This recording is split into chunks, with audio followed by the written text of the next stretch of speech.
Bonjour à tous et bienvenue sur La Retraite à 40 ans, le podcast pour prendre sa vie en main. Chaque dimanche, retrouvez une personne comme vous qui échange sans fil sur ses origines, ses ambitions, ses aspirations, sa relation à l'argent. Je m'appelle Victor Laura, je suis l'expert français du frugalisme et du mouvement FIRE, Financial Independence and Retire Early, indépendance financière et retraite précoce. Retrouvez mon livre La Retraite à 40 ans, c'est possible aux éditions Larousse. Pour rejoindre le mouvement FIRE, c'est sur devenirfrugaliste.com. Il y a une communauté, des workshops et des outils.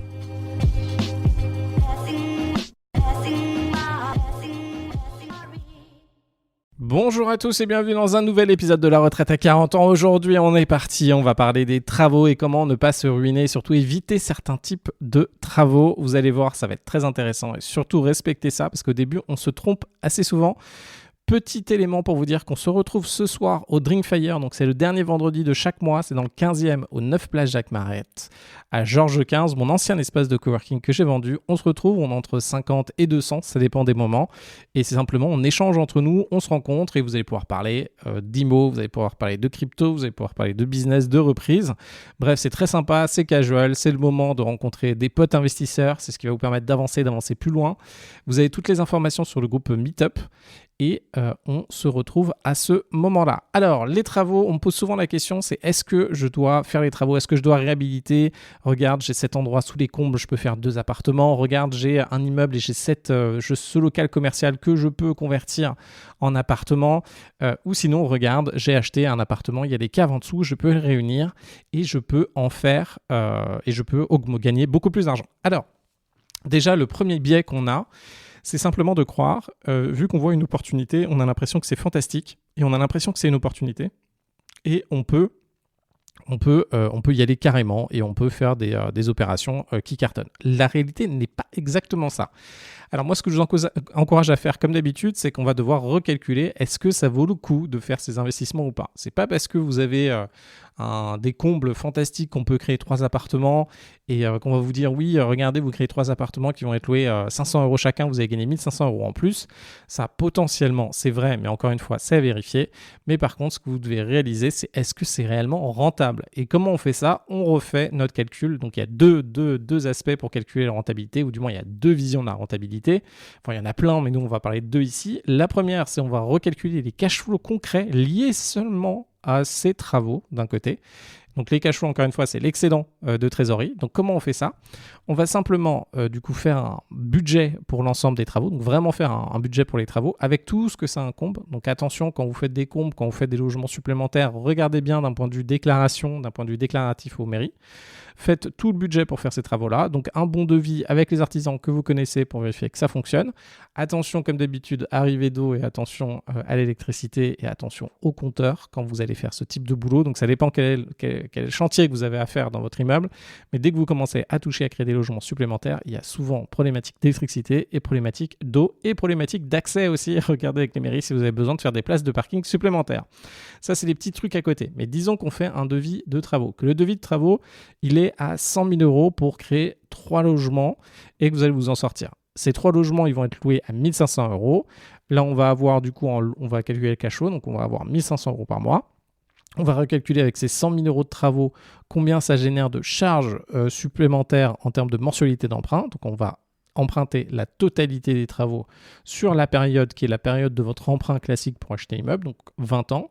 Et après, on va rajouter les charges supplémentaires qui sont liées à ces 3 appartements pour calculer votre cash flow final. Dans l'exemple que je vous donne ici, normalement, on retombe sur nos pieds et effectivement, on arrive à faire du cash flow positif, c'est-à-dire que les loyers moins toutes les charges vont vous permettre d'avoir du 300 €, ce serait pas mal, par 100 000 € d'invest. Donc là, vous allez avoir 300 € de cash flow supplémentaire. Donc ça, c'est bien. Là, potentiellement, vous faites un investissement qui effectivement fonctionne. Donc c'est quelque chose de rentable. Attention, la plupart des cas, on n'est pas dans ce cas-là. On est plutôt dans le cas où les travaux, ça va coûter 200 000 € et on va avoir 1500 € de loyer supplémentaire. Et alors là, c'est beaucoup plus problématique. Pourquoi? Parce que vous êtes en cash flow négatif. Donc vous avez une opportunité en face de vous, effectivement, de faire des travaux et d'aménager des combles. Mais en réalité, votre réalité économique d'un point de vue cash flow ne marche pas. Donc il y a cette rentabilité cash flow qui ne fonctionne pas.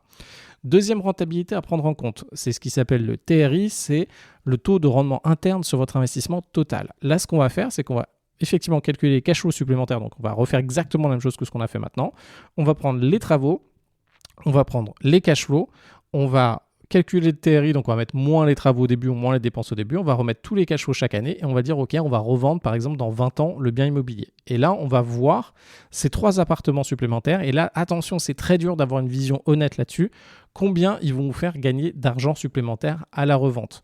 Et là, ça dépend. Alors, on retombe sur des éléments dont je vous ai déjà parlé. N'oubliez pas différentes choses. Pour bien valoriser un bien, il y a des endroits, en fait, en fonction du le prix du bien va jouer énormément. Alors, le premier truc qui va jouer, ça va être la rentabilité.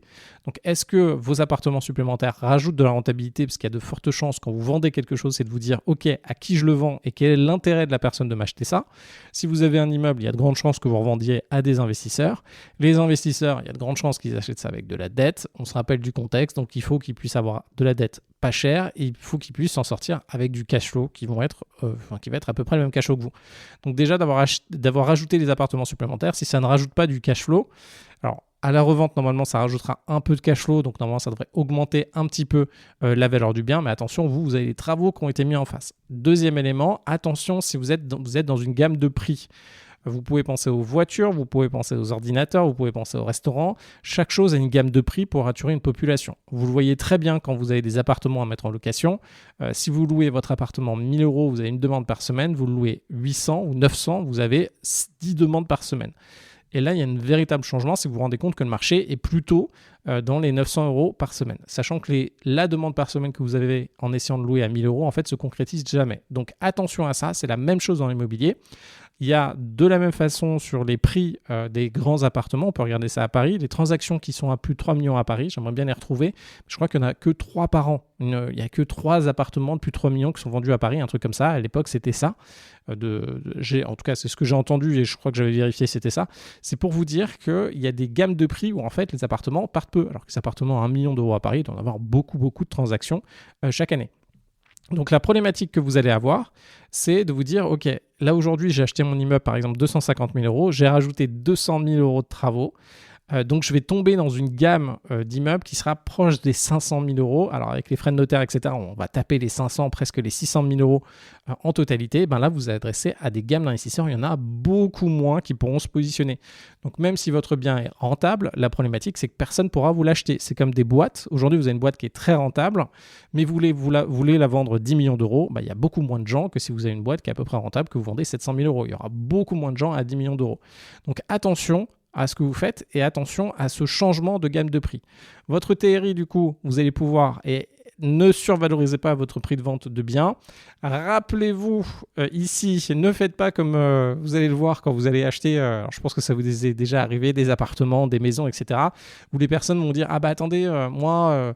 en 2020, j'ai acheté l'appartement 200 000 € et puis j'ai fait 100 000 € de travaux dedans, donc il vaut 300 000 €. Alors qu'en fait, le prix du bien, déjà, il a diminué. Il n'est plus à 200 000, il est à 180 aujourd'hui, puisqu'il y a plein de biens qui se vendent dans la résidence.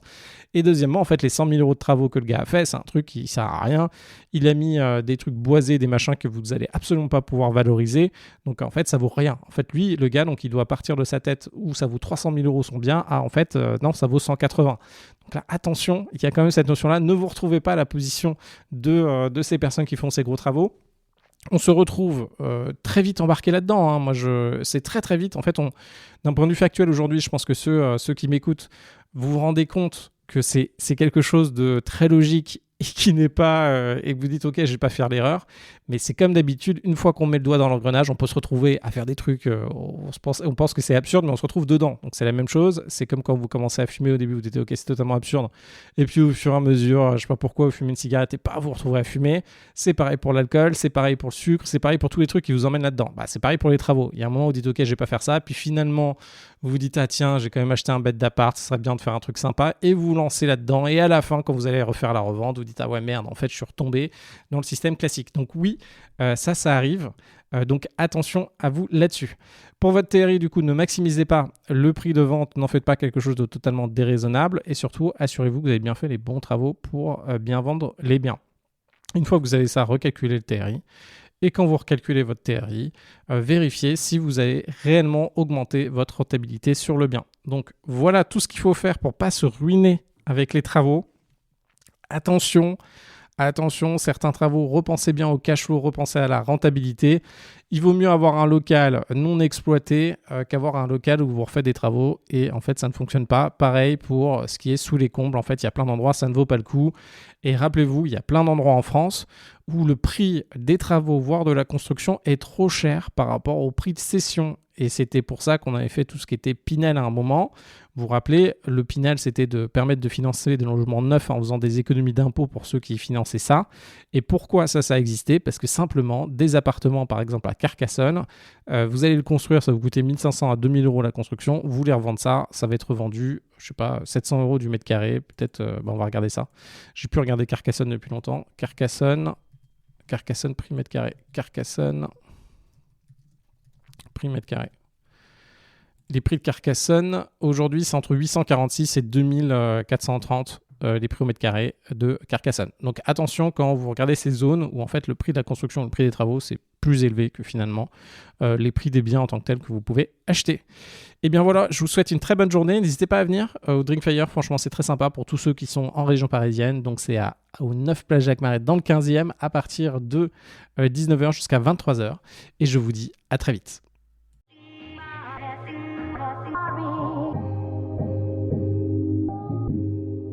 Vous venez d'écouter un épisode de La Retraite à 40 ans. N'hésitez pas à en parler autour de vous, à vous abonner, à rajouter 5 étoiles et à mettre un petit commentaire. Ça nous aide vraiment beaucoup. Pour être informé des nouveautés, rendez-vous sur devenirfrugaliste.com. Une question ? Je réponds sur LinkedIn, Victor Lora, L-O-R-A. Et surtout, n'oubliez pas, vous êtes déjà au top. À très vite.